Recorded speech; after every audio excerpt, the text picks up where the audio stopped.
हर हर महादेव, जय हो बाबा बर्फानी। दोस्तों, ये छोटी सी इन्फॉर्मेटिव वीडियो मैं लेकर आई हूँ आपके लिए। दोस्तों, अगर आप भी 2025 में ये यात्रा करना सोच रहे हैं तो ये वीडियो आपके लिए बहुत ज़्यादा हेल्पफुल होने वाली है।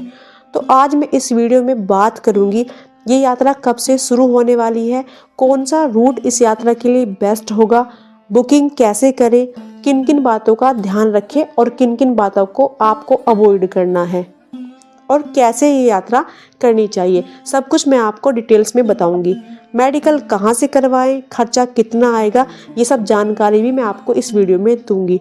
दोस्तों, जो लोग मेरे चैनल पर नए हैं वो इस चैनल को सब्सक्राइब कर लें ताकि इन फ्यूचर में आने वाली सभी वीडियो को टाइमली देख पाएं और सारी जानकारी आसानी से ले पाएं। तो दोस्तों, पहले हम बात करते हैं इस यात्रा की स्टार्टिंग डेट की। दोस्तों, श्राइन बोर्ड की वेबसाइट पर डेट आ गई है। 3 जुलाई 2025 से ये यात्रा स्टार्ट होगी और 9 अगस्त 2025 तक चलेगी। तो कुल मिला के 38 दिन का ये आध्यात्मिक सफ़र होने वाला है जो आप इस ड्यूरेशन में पूरा कर सकते हैं। दोस्तों, स्टार्टिंग के 20 दिन में यात्रा करना बेस्ट माना जाता है क्योंकि आपको उस टाइम पर मेडिकल के लिए आसानी से स्लॉट मिल जाएगा। रजिस्ट्रेशन भी आप आराम से कर पाएंगे। साइट ज़्यादा हैंग नहीं करती है, ज़्यादा डिस्टर्ब नहीं करती है। तो आप यात्रा के लिए स्टार्टिंग के जो 20 दिन होंगे उनको ही चुनें। दोस्तों, बात करते हैं इस रूट के लिए, इस यात्रा के लिए कौन सा रूट बेस्ट है जो आपको यात्रा के लिए चुनना चाहिए। दोस्तों, अमरनाथ यात्रा के लिए पहला रूट है पहलगाम का और दूसरा है बालटाल का। दोनों ही रूट अलग अलग हैं। पहलगाम का रूट लंबा है पर चढ़ने में थोड़ा आसान है as compare to Baltal. Baltal का रूट छोटा है पर एकदम स्टीप चढ़ाई वाला है दोस्तों, जो कि केवल फिजिकली जो लोग फिट हैं उन्हीं को सूट करता है।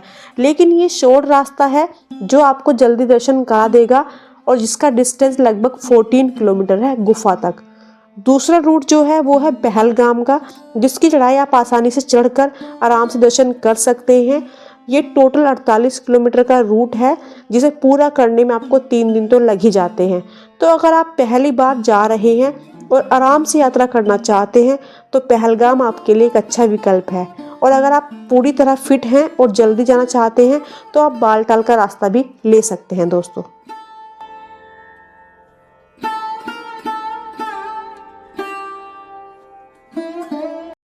दोस्तों, जब महादेव अमरनाथ गुफा की तरफ प्रवेश कर रहे थे तो कहा जाता है कि पहलगाम वाले रास्ते से ही महादेव जी इस गुफा में गए थे। और ये रास्ता बहुत ज़्यादा खूबसूरत है और इस रास्ते में आपको बहुत ही ज़्यादा ब्यूटीफुल नज़ारे देखने को मिलते हैं। दोस्तों, RFID कार्ड आपको बालटाल और पहलगाम बेस कैंप में मिल जाएगा। आप चाहें तो इन सेंटर से भी कलेक्ट कर सकते हैं जो स्क्रीन पर आपको दिखाई दे रहे हैं। चलिए दोस्तों, अब जानते हैं कि रजिस्ट्रेशन कैसे करते हैं। दोस्तों, रजिस्ट्रेशन के लिए आपको इस पेज को ओपन करना होगा। इस पेज का लिंक मैंने डिस्क्रिप्शन में डाल दिया है। इस पेज से आप डायरेक्टली रजिस्ट्रेशन कर पाएंगे। दोस्तों, आप इन स्टेप्स को फॉलो करके आसानी से ये रजिस्ट्रेशन कर सकते हैं। रजिस्ट्रेशन के लिए जो पहला स्टेप है उसमें आपको फॉर्म को फिल करना है। फिर आपको मोबाइल OTP के थ्रू वेरिफिकेशन करनी है जो आपके मोबाइल नंबर पर आएगा। सेकंड स्टेप में आपको एप्लीकेशन प्रोसेसिंग पर जाएगा और आपके पास SMS आएगा कि फॉर्म एक्सेप्ट हुआ या नहीं। दोस्तों, अगर एप्लीकेशन एक्सेप्ट हो गया तो आपको पेमेंट के लिए लिंक भेज दिया जाएगा और अगर रिजेक्ट हो गया है तो आपको अगेन से ये सब करना पड़ेगा। और जो लास्ट स्टेप है उसमें आपको क्या करना है, आपका रजिस्ट्रेशन पूरा हो गया है, आप अपना यात्रा परमिट डाउनलोड कर सकते हैं। ऑनलाइन रजिस्ट्रेशन के लिए दोस्तों अमरनाथ श्राइन बोर्ड की तरफ से कुछ गाइडलाइन बताई गई हैं जिसमें वो सब बातें हैं जो आपको करना है और जो आपको नहीं करना है। चलिए जानते हैं कि क्या डूज एंड डोंट्स हैं जो आपको ध्यान रखनी है ऑनलाइन रजिस्ट्रेशन से पहले। फर्स्ट जो आपको ध्यान रखना है दोस्तों वो है फिजिकल फिटनेस, क्योंकि चढ़ाई काफ़ी है और ऊंचाई भी ज़्यादा है। महीने भर पहले आप योगा और वॉक करना चाहिए आपको। आप फिजिकली फिटनेस की जो प्रिपरेशन है वो पहले से ही रखें। अगर आपको ब्रीदिंग प्रॉब्लम है, आपकी सांस फूल जाती है तो आपको योगा करना चाहिए। क्योंकि ये यात्रा आपको बहुत ऊंचे पहाड़ों पर ले जाती है जो कि हाई एल्टीट्यूड पर है और वहाँ पर सांस लेने में दिक्कत होती है। तो आप प्राणायाम करिए ताकि सांस ना फूले, पानी का इंटेक ज़्यादा रखिए और खाने पीने का भी ध्यान रखें ताकि जो ब्लड शुगर है वो भी आपका कंट्रोल में रहे और आपका जो मेडिकल टेस्ट होगा उसमें आपकी पॉजिटिव रिपोर्ट आए। दोस्तों, मेडिकल टेस्ट के बारे में मैं आपको आगे बताने वाली हूँ इस वीडियो में। और डोंट्स में आपको क्या क्या नहीं करना है। अगर आप अल्कोहल लेते हैं तो बंद कर दीजिए, स्मोक करते हैं तो वो भी बंद कर दीजिए, क्योंकि इस सब से आपके लंग्स इफेक्टिव होते हैं जिससे आपको ब्रीदिंग में दिक्कत आएगी। तो ये चीज़ें हेल्थ के लिए भी अच्छी नहीं है, तो आप इनको बंद कर दीजिए। और दोस्तों, आप फ़ोन में जो फ़ोटो अपलोड करेंगे वो 1 MB से नीचे होना चाहिए। और दोस्तों, आगे इसमें बताया गया है कि 13 साल से छोटे बच्चे और 70 ईयर्स से ऊपर के जो लोग हैं वो यात्रा के लिए एलिजिबल नहीं हैं। और दोस्तों, आप एक फ़ोटो ID और मेडिकल सर्टिफिकेट यात्रा के दौरान कैरी करें। तो इसके बाद आई एग्री पर क्लिक करके रजिस्टर पर क्लिक करके हम आगे बढ़ जाएंगे और इस तरह का पेज कुछ हमारे सामने आएगा जहां पर हम अपना सारा डेटा, अपनी सारी डिटेल्स फिल करेंगे। दोस्तों, किसी एक मोबाइल नंबर पर केवल 4 लोगों का ही रजिस्ट्रेशन हो सकता है और आपको अपनी सारी जानकारी सही सही भरनी है, क्योंकि सबमिट होने के बाद इसको एडिट नहीं कर सकते, इसमें कोई चेंज नहीं कर सकते। सबसे पहले यात्रा का रूट आपको सेलेक्ट करना है। अभी यहाँ पर ऑप्शन नहीं दिख रहा है क्योंकि अभी रजिस्ट्रेशन की डेट अनाउंस नहीं हुई है और ना ही मोबाइल नंबर का ऑप्शन दिख रहा है। जैसे ही डेट आएगी उसकी जानकारी भी मैं आपको दूंगी। आप चैनल के साथ बने रहिए दोस्तों, और जो लोग नए हैं वो सब्सक्राइब कर लें ताकि टाइमली आपको जानकारी मिल जाए। दोस्तों, इसके बाद नेम, फादर नेम, एड्रेस और बाकी की जानकारी फिल कर देनी है।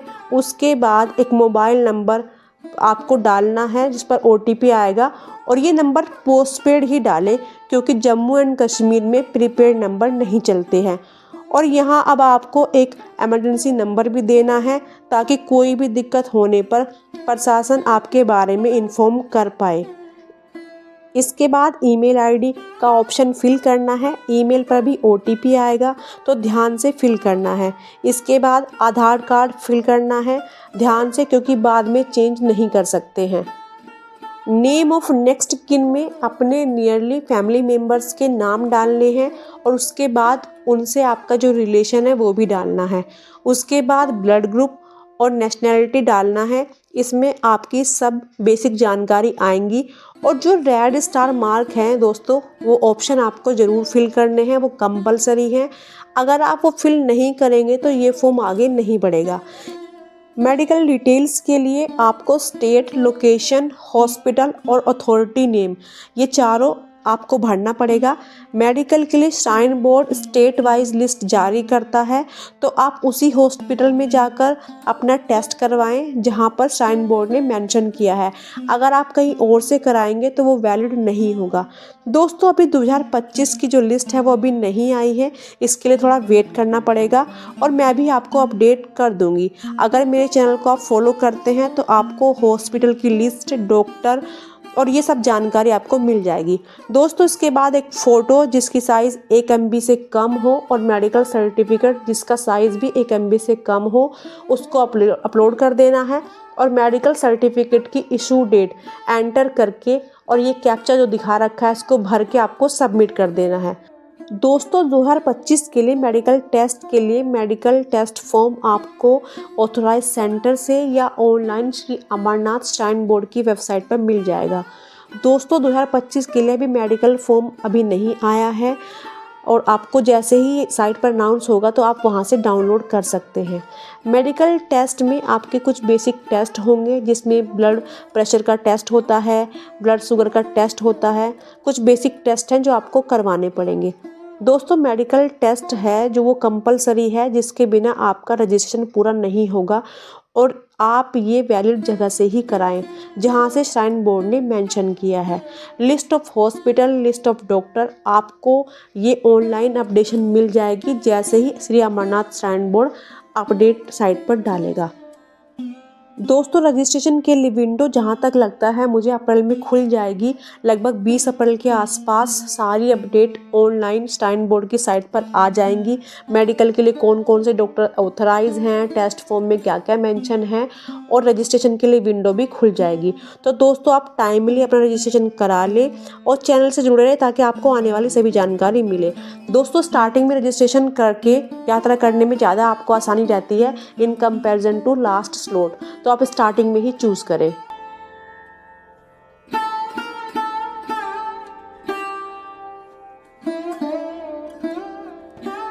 दोस्तों श्री अमरनाथ यात्रा के लिए जो ऑनलाइन रजिस्ट्रेशन के लिए चार्ज होगा, जो फीस होगी वो 150 रुपये पर पर्सन होगी। चाहे बच्चा छोटा है चाहे यंग है, जो भी है उसमें आपका चार्ज 150 रुपये ही लगने वाला है इंडियंस के लिए। तो चलिए अब हम बात करते हैं हेलीकॉप्टर टैरिफ की। बालटाल से पंचतरणी जाने का जो फेयर लगेगा वो 2890 रुपये लगेगा आने जाने का। और अगर आपको बालटाल से पंचतरणी बस वन वे करके जाना है तो आपको पेमेंट करना पड़ेगा 1445 रुपये। और आपको पंचतरणी से बालटाल वापस आने के लिए एक साइड का करना है तो भी आपको 1445 रुपये चार्ज किया जाएगा। लेकिन अगर आप पहलगाम के रास्ते से अमरनाथ यात्रा करना चाहते हैं तो आपको आने जाने का पहलगाम से पंचतरणी दोनों साइड का चार्ज लगेगा 4710 रुपये। पहलगाम से पंचतरणी अगर आप एक तरफ जाना चाहते हैं, सिर्फ ए वन वे का चार्ज करना चाहते हैं तो 2355 रुपये आपके खर्च होंगे। और अगर आप पंचतरणी से वापस पहलगाम आना चाहते हैं तो भी आपके 2355 रुपये चार्ज होंगे। मतलब पहलगाम से पंचतरणी दोनों साइड का आपका चार्ज है 4710 रुपये। और वन वे करेंगे आप आने का या जाने का तो आपको आधा किराया यानी कि 2355 रुपये देने हैं। सेम ऐसे ही बालटाल के लिए भी है। बालटाल से पंचतरणी 2890 रुपये और वन वे का कोई भी चूज़ करेंगे तो 1445 रुपये। तो दोस्तों ये कुछ इस तरह का टैरिफ रहेगा।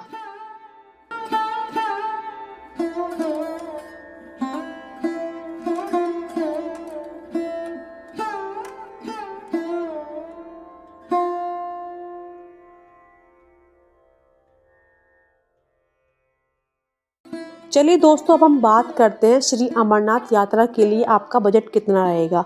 दोस्तों जहाँ से भी आप यात्रा स्टार्ट कर रहे हैं, दिल्ली से, हरिद्वार से, जहाँ से भी, आपको पहले जम्मू पहुँचना होता है। आपका जो मेन खर्चा होता है वो जम्मू पहुँचने का होता है और फिर जम्मू से श्रीनगर पहुँचने का होता है।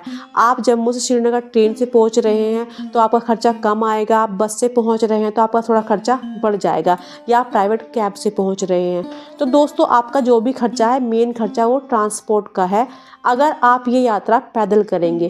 क्योंकि जब आप ये यात्रा स्टार्ट कर देते हैं तो आपको रास्ते में किसी भी तरह की खाने पीने की कोई परेशानी नहीं होने वाली है। जगह जगह आपको बड़े बड़े भंडारे मिलेंगे जहाँ पर खाने पीने की पूरी व्यवस्था की गई होती है।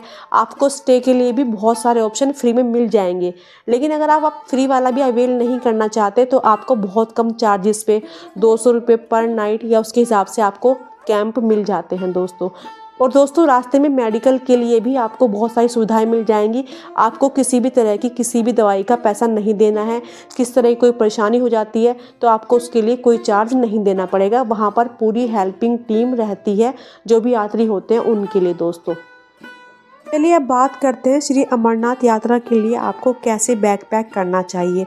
दोस्तों आपको सबसे पहले जिस डेट को आपको ट्रैवल करना है, वो यात्रा पूरी करनी है, उसका वेदर चेक कर लेना है। लेकिन फिर भी आप वहाँ ठंड होती है तो आप गर्म कपड़े ज़रूर कैरी करें। सर को कवर करने के लिए कैप रखें, एक वार्म जैकेट ज़रूर रख लें क्योंकि ऊपर जब आप हाई एल्टीट्यूड पर जाके ट्रैकिंग करेंगे तो ठंडी हवा वहाँ पर आपको लगेगी दोस्तों। तो आपको यात्रा में दिक्कत ना आए उसके लिए आपको जैकेट रखनी है।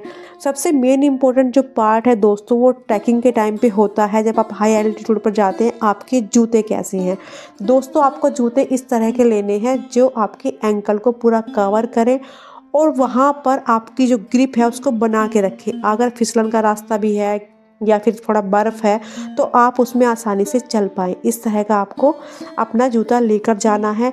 और आपको एक कोई चश्मा भी कैरी करें क्योंकि आप जब ऊपर जाते हैं तो आपकी आंखों पर जो रोशनी पड़ती है वो सीधा सनलाइट पड़ती है तो उससे आपकी आंखों में थोड़ी दिक्कत हो सकती है दोस्तों।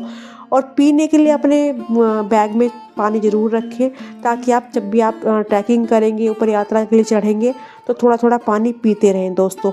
और थोड़े से खाने के लिए ड्राई फ्रूट्स वगैरह भी अपने बैग में रख सकते हैं जो कि आपको एनर्जी देते रहेंगे। मोस्ट इम्पोर्टेंट दोस्तों, अमरनाथ यात्रा के दौरान आपने देखा होगा कि कई बार बहुत ज़्यादा बारिश हो जाती है, तो एक रेन कोट आप ज़रूर कैरी करें, ताकि अगर आपको रास्ते में बारिश देखने को मिलती है तो आप उसमें और आपका बैग अच्छे से कवर हो जाए। तो ये कुछ बेसिक चीज़ें हैं जो आपको कैरी करनी है, बाकी आप अपनी ज़रूरत के हिसाब से बाकी सामान दोस्तों रख सकते हैं।